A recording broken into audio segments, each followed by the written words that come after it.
श्री गणेशाय नमः। नमस्कार मित्रों, ज्योतिष विषय के अंतर्गत हम लोग कारकांश कुंडली की बात कर रहे हैं, जिसमें कि हम लोगों ने पिछले 5 वीडियो में कारकांश लग्न पर और उससे संबंधित फलित पर गहराई से परिचर्चा की। आज की डेट में मैं आपके सम्मुख 2 कुंडलियां लाया हूं, जिनमें कि हम लोग कारकांश लग्न का फलित कैसे ज्ञात करें यह ज्ञात किया जाएगा, और लग्न कुंडली से कारकांश कुंडली का फलित लाने में कितना भिन्नता आ जाती है यह भी जानेंगे। किस्मत की बात है, मुझे एक ऐसी कुंडली मिली जिसमें कि लग्न कुंडली की तुलना में कारकांश लग्न से फलित निकालने में बहुत ही स्पष्टतः फलित दिख रहा था। तो जो मेरे पास कुंडलियां आई हैं उन्हीं का विवेचन मैं आपके सामने कर रहा हूं। मैंने 2 कुंडलियां उदाहरण स्वरूप लिया है। ये मेरी पहली कुंडली है, जिसमें कि यह कुंडली जो है आपको जो दिख रहा है यह लग्न चक्र है, जिसे आप D1 कहते हैं। इसी D1 से मैंने कारकांश लग्न निकाला और कारकांश कुंडली बनाई। यह कारकांश कुंडली है और यह स्वांश कुंडली है। ठीक इसी प्रकार से कुंडली संख्या 2 में यह मेरी लग्न कुंडली है। इस लग्न कुंडली के बाद मैंने इसमें कारकांश कुंडली बनाई है और कारकांश कुंडली के बाद मैंने यहां पर स्वांश कुंडली बनाई है। यह आप ऐसा समझिए कि काल्पनिक कुंडली है। आप इसे किसी व्यक्ति से जोड़ने का प्रयास न करें, सामान्य रूप से उदाहरण के लिए समझा जाए। तो देखिए, एक कुंडली जिसमें कि 4 ग्रह अष्टम भाव में बैठे हैं, यह मकर लग्न की कुंडली है, और राहु तृतीय भाव में, गुरु चतुर्थ भाव में, और अष्टम भाव में शुक्र, बुध, सूर्य और मंगल 4 ग्रह बैठे हैं। अच्छी बात है कि सूर्य स्वग्रही है। साथ साथ नवम भाव में चंद्रमा और केतु बैठे हैं, और एकादश भाव में वृश्चिक राशि का शनि बैठा है। इस कुंडली में सबसे अधिक अंशों पर कौन सा ग्रह था? तो वह था चंद्रमा। इसलिए चंद्रमा के सामने हमने ऐसे गोल टिक कर दिया। आप ऐसा समझ लें कि यह आत्मकारक है। हम सब जानते हैं कि कुंडली में जिस ग्रह के सबसे ज्यादा अंशमान होते हैं वह आत्मकारक होता है। तो यहां से हमने चंद्रमा को आत्मकारक ज्ञात किया। अब हमने चंद्रमा का नवमांश में D9 में यह देखा कि वह नवमांश में किस नवमांश में है। तो हमने पाया कि यह चंद्रमा D9 में सिंह नवमांश में है। तो हमने क्या किया कि इस सिंह राशि से इस D1 चार्ट को पूरा घुमा दिया और सिंह राशि को ही लग्न समझ लिया। तो ये हमारी बन गई कारकांश कुंडली।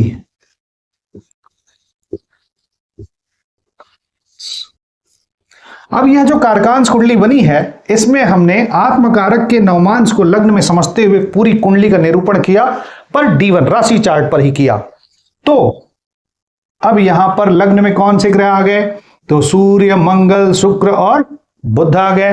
द्वितीय भाव में चंद्रमा केतु आ गया, चतुर्थ भाव में शनि आ गया, और अष्टम भाव में राहु आ गया, और नवम भाव में गुरु आ गया। इनका गुलिक भी हमने ज्ञात किया। कुछ फलित मिल रहा था, इसके लिए हमने यहां पर गुलिक लिया।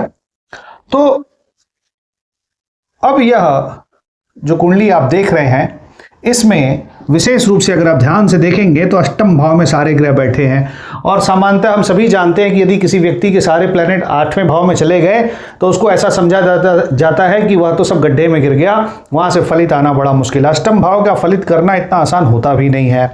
तो इनका जो जीवन है वह तो देखने में बड़ा कठिन लग रहा है इस कुंडली से, क्योंकि मैक्सिमम प्लैनेट तो 8वें में चले गए और कोई बहुत अच्छी स्थिति कुंडली में ग्रहों की नहीं बन रही। एक गुरु केंद्र में खाली बैठा है, वो भी मकर लग्न के लिए। परंतु जैसे ही हमने कारकांश लग्न को ज्ञात किया और कारकांश लग्न हमें पता चली कि भाई सिंह लग्न है, अब यहां पर पूरी कुंडली बदल गई। ये पूरी कुंडली का फलित ही बदल गया। जो प्लैनेट्स को आप 8वें भाव में ऐसा सोच रहे थे कि ये सब तो गड्ढे में गिर गए, इनसे फलित आना मुश्किल हो गया, ये सब फंस गए, अब ये सब हीरो हो गए, और यहां पर इन्होंने इस व्यक्ति को बहुत बड़ा फल दिया, इनके जीवन में हर प्रकार की सफलता प्रदान की। अब कारकांश लग्न में यदि आप बृहत पराशर होरा शास्त्र पढ़ेंगे तो आप यह पढ़ेंगे कि यदि सूर्य कारकांश लग्न से संबंधित हो जाए तो व्यक्ति को राजा से जोड़ता है। अब पुराने समय में राजा से जोड़ता था, आज के कालखंड में वो व्यक्ति बड़े अधिकारी से संबंधित होगा। साथ ही साथ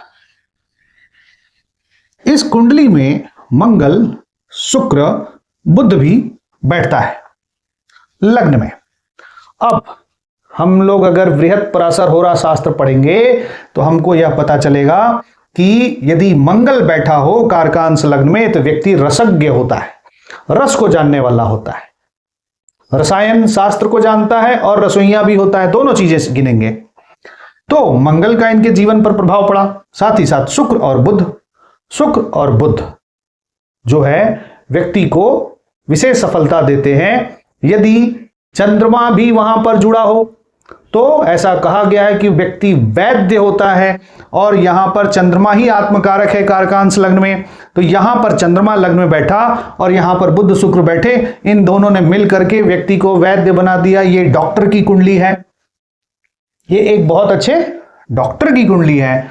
कैसे है? अगर आप बृहत पराशर होरा शास्त्र पढ़ेंगे तो आप पाएंगे कि कारकांश लग्न में चंद्रमा बैठता हो और उसको शुक्र बुध की दृष्टि लग जाए तो देखिए स्पष्ट वैसा नहीं दिखता है, मगर संबंध तो है। हमको दोनों कुंडलियों को लेने के लिए कहा गया है। तो चूंकि आत्मकारक है चंद्रमा और वहां पर उसको शुक्र और बुध को, कारकांश को शुक्र और बुध की भी शक्ति मिल गई, अश्वांश को चंद्रमा की शक्ति मिल गई, इन तीनों ने मिल करके व्यक्ति को डॉक्टर बना दिया।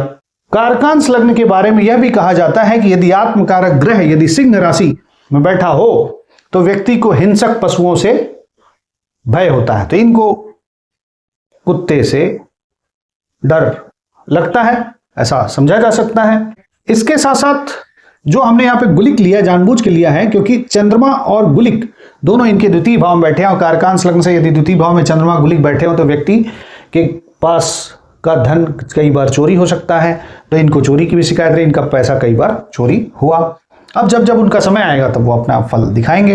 बृहत पराशर होरा शास्त्र में बताया गया है कि यदि आत्मकारक के अंश पर गुलिक हो, तो यहां देखिए गुलिक है, इनका आत्मकारक कौन है? चंद्रमा। और चंद्रमा के ही राशि पर गुलिक भी बैठा है, तो ऐसे व्यक्ति के घर में चोरी होती है और इनके घर में कई बार चोरी हुई, इनके पास का रखा हुआ धन चोरी होने की संभावना बनी रही। इसी प्रकार से जो दूसरी कुंडली है उसकी बात करते हैं। तो यह जो दूसरी कुंडली है यह सिंह लगन की कुंडली है, और इसमें गुरु चतुर्थ भाव में, मंगल पंचम भाव में, चंद्रमा और राहु छठे भाव में मकर राशि का, शुक्र अष्टम भाव में मीन राशि का, सूर्य बुध और शनि मेष राशि का नवम भाव में, और केतु कर्क राशि का बैठा है, जिसमें कि यह शनि जो है आत्मकारक है। तो शनि किस राशि में आत्मकारक है? यहां पर मेष राशि में, परंतु नवमांश में कहा गया है, हमें यह देखना है। तो नवमांश में शनि बैठता है धनु राशि में। तो हमको क्या करना है? इसी लग्न कुंडली को, इसी D1 चार्ट को धनु लगन से घुमा देना है। और हमने जब यह धनु लगन से घुमाया तो हमने कारकांश लग्न पाया धनु, और यह जो कारकांश हमने प्राप्त किया धनु, यहां से हमने पूरी कुंडली घुमा दी। अब यह व्यक्ति मंगल के प्रभाव में आ गया। जो यहां पर सूर्य का प्रभाव दिख रहा था लग्न में, अब यहां पर गुरु का प्रभाव हो गया और मंगल का प्रभाव हो गया।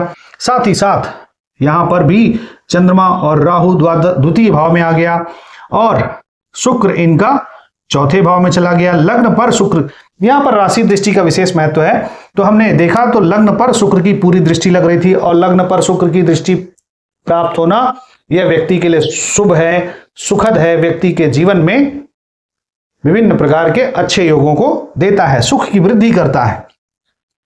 पंचम भाव में सूर्य बुध और शनि आ गए, अष्टम भाव में केतु आ गया, और द्वादश भाव में गुरु आ गया।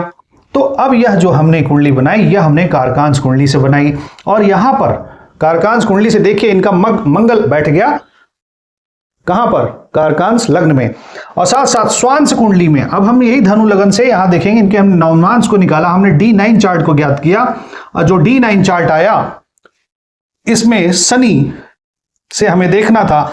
तो शनि के साथ मंगल बैठा था, चंद्रमा बैठा था मकर राशि का, केतु बैठा था मीन राशि में, सूर्य बैठा था छठे वृष राशि में, बुध बैठा था मिथुन राशि में, और शुक्र बैठा था कर्क राशि का, और राहु बैठा था कन्या राशि का। इस D9 चार्ट में यहां पर आत्मकारक शनि के साथ लग गया मंगल, और मंगल के बारे में बहुत ही स्पष्ट बताया गया है बृहत पराशर होरा शास्त्र में कि यदि आत्मकारक के अंश पर आत्मकारक की राशि पर अर्थात कारकांश लग्न पे या स्वांश लग्न पे मंगल बैठा हो तो व्यक्ति रसज्ञ होता है, रस का जानकार होता है, और रसज्ञ से ही रसोई बनती है और रसोई से ही रसोइया बनता है। अर्थात यह व्यक्ति बहुत अच्छा कुक हो सकता है और यह व्यक्ति अग्नि का कार्य करता है। ऐसा आज से 5000 साल पहले था, परंतु यह क्या बताने की कोशिश हो रही है, देखिए पुराने समय को मैं आज मॉडर्न टाइम पे लेके आ रहा हूं। यह क्या बात हो रही है, यह उस समय के उस प्रोफेशन की बात हो रही है जो उस कालखंड में था। तो उस समय व्यक्ति रसोइया बन जाता था और अग्नि से कार्य, ऐसा कार्य जो कि अग्नि से हो। मंगल अग्नि तत्व का है तो बताने की कोशिश करें कि व्यक्ति का कार्य अग्नि तत्व से होगा। परंतु आज के कालखंड में मंगल सेनापति भी है, सेनापति उस समय भी था, सेनापति आज भी है, परंतु सेनापति का भी कार्य देखना है तो व्यक्ति किसी कंपनी में जब जाएगा तो सेनापति क्या करता है, सेल्स और मार्केटिंग वाला होता है। तो इनको जीवन में सेल्स और मार्केटिंग का बड़ा कार्य मिला और वह मंगल के प्रभाव से मिला, शनि के प्रभाव से मिला। विशेष रूप से आप मंगल को समझिए। तो और इतना ही नहीं, इनको विशेष कार्य रसोई और रसोई से संबंधित, रेस्टोरेंट से संबंधित कार्य भी मिला मंगल के कालखंड में। तो यह मंगल बिल्कुल प्रभावकारी है और अपना प्रभाव दिखा रहा है। साथ ही साथ कारकांश लग्न में यदि चंद्रमा राहु बैठा हो, चंद्रमा बैठा हो तो इनके जीवन में धन के जाने की संभावना थी और इनके जीवन में धन गया। इन्होंने बहुत अच्छा धन एक बार एकत्रित किया और चला गया, और जो गया, यदि आप बृहत्पराशर होरा शास्त्र पढ़ेंगे तो उसमें आता है कि व्यक्ति का धन किसी स्त्री की वजह से चला जाता है और इनका पैसा जहां पर डूबा वहां की हेड कोई स्त्री ही थी। तो इस प्रकार से आप देखिए तो यह कारकांश लग्न की कुंडली बहुत ही स्पष्ट दिखती है और फलित पर अपना प्रभाव दिखाती है। आज मैंने आपको 2 कुंडलियों को उदाहरण के स्वरूप में बताया, जिनमें कि हमने उनकी लग्न कुंडली को दिखाया, फिर कारकांश कुंडली को दिखाया, फिर स्वांश कुंडली को दिखाया और उसके बाद उनसे मिलने वाले फलित को भी बताया, जिसमें कि एक कुंडली बहुत अच्छे डॉक्टर की थी जो कि लग्न कुंडली से उतनी अच्छी नहीं समझ में आती थी जितनी अच्छी हमें कारकांश लग्न से देखने को मिली, और स्पष्टतया वही फलित लिखा गया है जो उनके जीवन में घटित हुआ। जैसा बृहत्पराशर होरा शास्त्र में लिखा गया है ठीक ठीक वही उनके जीवन में घटित होता हुआ दिखता है। इसी के साथ साथ दूसरी कुंडली में भी जिस प्रकार से बृहत्पराशर होरा शास्त्र में लिखा गया है वही बात, उसी दिशा की बात हुई, परंतु आज से 5000 साल पहले कंपनियां नहीं थी, मार्केटिंग नहीं था, सेल्स नहीं था। आज के जमाने में मार्केटिंग है, सेल्स है। तो व्यक्ति जो रसोइया उस जमाने का था आज के जमाने का मार्केटिंग और सेल्स में चला गया और उसने वहां पर कार्य किया। इतना ही नहीं, उस व्यक्ति को आज के कालखंड में भी रेस्टोरेंट का ही काम मिला, और कब मिला, मंगल के प्रभाव में मिला। तो मैंने आपको 1-2 कुंडलियों का आज उदाहरण दिया है। मैं आशा करता हूं कि मेरा दिया गया यह उदाहरण आपको पसंद आएगा, और यदि आपको यह ऐसे वीडियो और चाहिए तो कृपया मेरे वीडियो को लाइक करें, शेयर करें, सब्सक्राइब करें, ताकि मैं और अच्छे वीडियो के साथ आपके समक्ष उपस्थित हूं। आपने इस वीडियो को देखा, बहुत बहुत धन्यवाद। नमस्कार।